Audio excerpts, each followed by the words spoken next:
En Producción Propia tocamos muchos temas y entendemos que algunos requieren una breve explicación adicional. Así que os damos la bienvenida a las píldoras sonoras de la salud de la humanidad.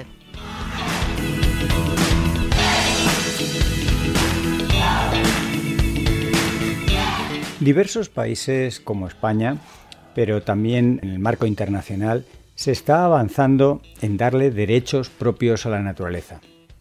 Para muchos esto es algo sorprendente, quizá también muchos y muchas no hayan ni oído hablar de esta idea de darle derechos a la naturaleza, pero la verdad es que es un concepto que va ganando fuerza, tanto en los marcos más jurídicos, más de normativas, como también en los marcos más activistas, ambientalistas. Distintas agrupaciones y personas consideran que hay que avanzar en los derechos de la naturaleza. Pero, ¿cómo hemos llegado hasta aquí? ¿Cómo hemos llegado a esta situación en la que la naturaleza necesita derechos propios? Bueno, en realidad ha sido el resultado de siglos de separación humana de la naturaleza. Contrasta mucho con una cosmovisión muy ancestral, como por ejemplo la de la Pachamama en muchos países andinos, ¿no? Por ejemplo, en la mitología inca, esta Pachamama era una diosa tipo madre tierra, y este tipo de visiones sobre la tierra que nos protege, que nos da a luz, que es la madre de la fertilidad y que hay que respetarla por nuestro propio bien y que formamos parte de ese ecosistema, esas visiones de algunos pueblos originarios no ha sido la visión ni mucho menos que se ha ido imponiendo a lo largo de los siglos. De hecho, el Génesis en la Biblia habla de fructificad y multiplicaos, llenad la tierra y sojuzgadla, incluso señorear a los peces en el mar, a las aves en los cielos, de alguna manera ya en el Génesis, pero también luego en muchas filosofías y digamos visiones del mundo que irían viniendo a continuación y que se irían imponiendo en esta visión de los países occidentales, del norte global, etcétera, en la que somos la especie elegida, la especie privilegiada y todas las demás especies están a nuestro servicio. Nos han ido alejándonos por un lado de la auténtica dimensión natural de nuestra propia especie y nos han ido llevando a un mundo insostenible, a un mundo con cambio climático, con contaminación, con pérdida de biodiversidad, como consecuencia de que hemos de alguna manera descatalogado a la naturaleza, la hemos derivado a un objeto en lugar de un sujeto. La diferencia entre un objeto y un sujeto es precisamente el que el sujeto tiene derechos. Así que ahora estamos rescatando un poco eso, ¿no? El ser humano ha sido muy cruel con la naturaleza, pero paradójicamente está sufriendo las consecuencias incluso en su emotividad. Hay muchas personas tristes o con ansiedad o con estrés por ese alejamiento de la naturaleza que unas personas sufren más que otras y que en general no trae cosas buenas. El ser humano, su relación con la naturaleza se puede, por ejemplo, resumir con un trabajo reciente que habla de cómo el ser humano mata, explota o vende hasta 1/3 de las especies de vertebrados. Más de 14.000 especies el ser humano se las come o las maltrata o las explota o las vende. Mucho más, del orden de 300 veces más que otros predadores naturales que existen, desde leones, tiburones, hasta atunes o águilas, ¿no? Somos una especie muy agresiva con las demás. Hemos convertido un planeta vivo rico de otras especies en un sistema masivo de producción global y esto ha generado, pues como decíamos, reventar algunos límites planetarios como es la estabilidad climática, los ciclos de la materia, que ahora pues generan problemas graves para nuestra propia supervivencia y de entrada para nuestro bienestar, nuestra salud mental.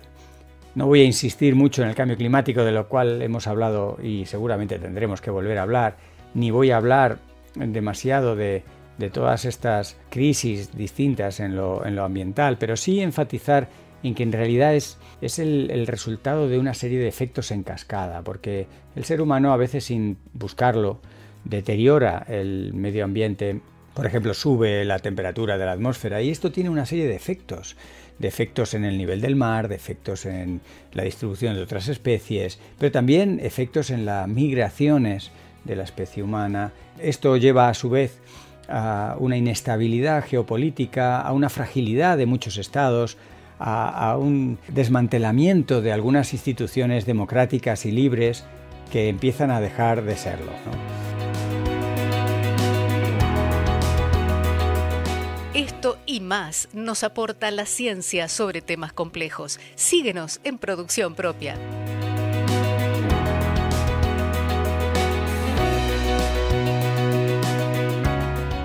Todo esto es el resultado en cascada de esta situación en la que el ser humano se ha ido alejando de la naturaleza y en las últimas décadas este alejamiento ha sido crítico. En realidad hay dos cosas que parece que no acabamos de entender. En primer lugar, que somos naturaleza.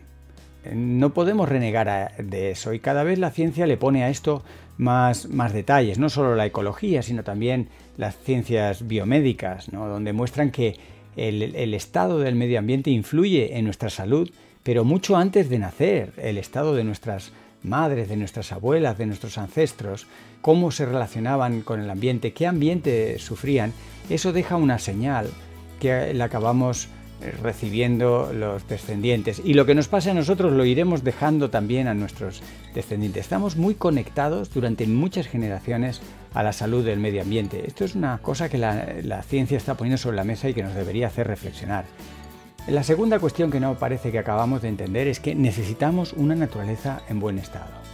La necesitamos para que funcione y no somos conscientes de que hemos heredado ahora mismo el resultado de millones de años de coevolución, es decir, de distintas especies, incluyendo la humana en ocasiones, pero antes de que estuviera la humana, muchas especies de virus, bacterias, anfibios, aves, plantas, árboles, orquídeas, que han estado evolucionando en convivencia, en coexistencia, y esto ha dado lugar a unos equilibrios muy complejos, muy interesantes, fascinantes de estudiar, pero que el ser humano no puede entrar como un elefante en una cacharrería y romperlos sin querer muchas veces, por extraer el petróleo o por hacer una determinada actividad o por comerse a una especie. Está alterando esos equilibrios complejos y como resultado de esa alteración es el propio ser humano el que se pone a sí mismo contra la pared, ¿no? Nuestra relación con los demás predadores, ya que antes hablábamos de predadores, ¿no? Pues ha sido siempre la de exterminarlos. Ahora estamos en un cambio, en un posible cambio de relación. Por ejemplo, con el lobo se está protegiendo en España, ya es una especie con la que estamos aceptando que tenemos que convivir. Hay muchas cosas interesantes de que el lobo siga en los ecosistemas y quien dice el lobo dice otros predadores. Y es, por ejemplo, la ecología del miedo. El cambio en el comportamiento de los animales que pueden ser presa de los predadores hace que los ecosistemas funcionen de una manera mucho más estable en el tiempo. Los almacenes de carbono, dónde se almacenan y dónde se regeneran las plantas que van a dar lugar a un ecosistema, a un bosque, etcétera, están muy influidas, ahora lo vamos entendiendo, por la mera presencia de los predadores. No hace falta que los predadores preden, su mera presencia cambia los hábitos de los herbívoros en una filigrana natural que ha resultado de años, de millones de años de evolución y que ha dado lugar a ese tipo de equilibrios muy sutiles que el ser humano, sin ser consciente, lo rompe.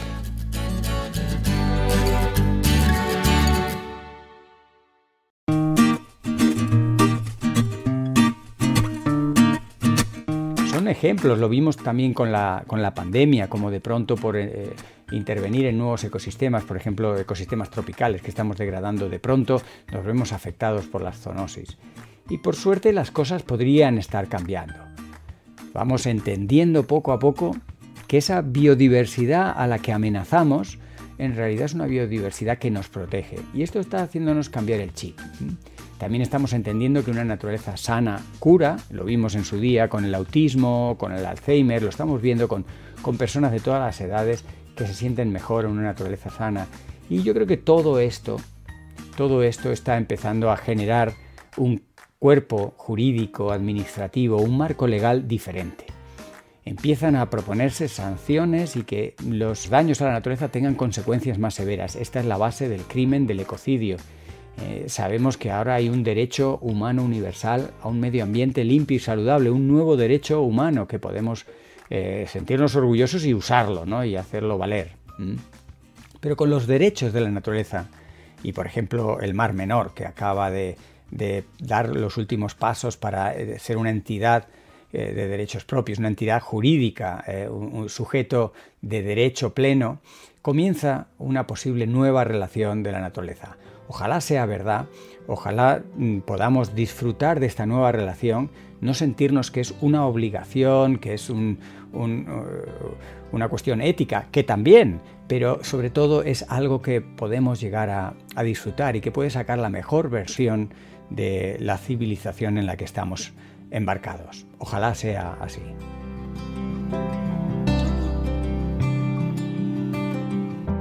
Gracias por escucharnos. Esperamos que esta breve píldora sonora te haya resultado interesante.